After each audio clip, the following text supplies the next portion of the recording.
Joshua Boyle, the Canadian man who was rescued Wednesday after spending 5 years in terrorist custody along with his American wife Caitlin Coleman and their 3 children, met with the press upon returning to Canada Friday night, detailing some of the horrific abuse his family received at the hands of the Taliban-linked militants.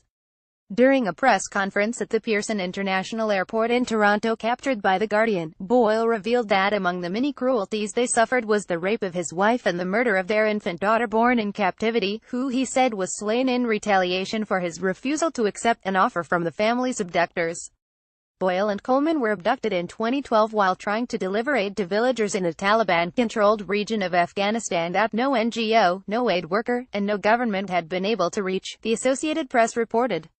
They were held in Pakistan by the Haqqani Network, a terrorist organization that has ties to the Taliban, the AP reported.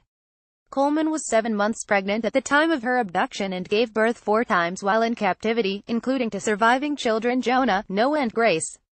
Joshua Boyle and Athen Canadian press up the stupidity and the evil of the Haqqani Network's kidnapping of a pilgrim and his heavily pregnant wife engaged in helping ordinary villagers in Taliban-controlled regions of Afghanistan was eclipsed only by the stupidity and evil of authorizing the murder of my infant daughter, Martyr, as retaliation for my repeated refusal to accept an offer that the criminal miscreants of the Haqqani Network had made to me, Boyle said Friday.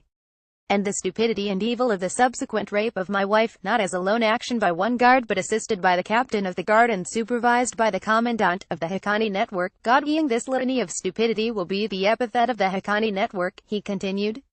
No further details about the murder or rape were provided, the BBC reported. Coleman was not at the news conference. According to Boyle, one of their children was in poor health in the aftermath of Wednesday's gun battle and rescue, which was executed by the Pakistani military with the help of U.S. intelligence. In the last 3 days I have actually only seen one U.S. soldier and we had to speak very briefly and very cordially about the medical attention that the Pakistani medical team was providing to the injured child, Boyle said in Friday's press conference. Caitlin Coleman, Joshua Boyle and family. In an interview with the Toronto Star Thursday, Boyle was his family were psychologically and physically shattered by the betrayals and the criminality of what has happened over the past 5 years but were hopeful that they could rebuild their lives. We're looking forward to a new lease on life, to use an overused idiom, and restarting and being able to build a sanctuary for our children and our family in North America, he said. Meanwhile, Coleman's father Jim slammed Boyle for his decision to take their pregnant daughter to the country in the first place. Taking your pregnant wife to a very dangerous place, to me and the kind of person I am, is unconscionable, he told ABC News. During their time in captivity, she and her family appeared in several videos sent to their families in which they pleaded for help from the U.S. government. A video last January showed the couple's 4-year-old son dressed in dirty clothing and sitting on his father's lap, according to ABC News. Related father of women held captive in Pakistan with family slams husband for bringing her to the region. Jim Coleman. ABC Jim also questioned Boyle's decision to fly to his native Canada rather than board a U.S. military plane that was reportedly waiting to take them out of Pakistan.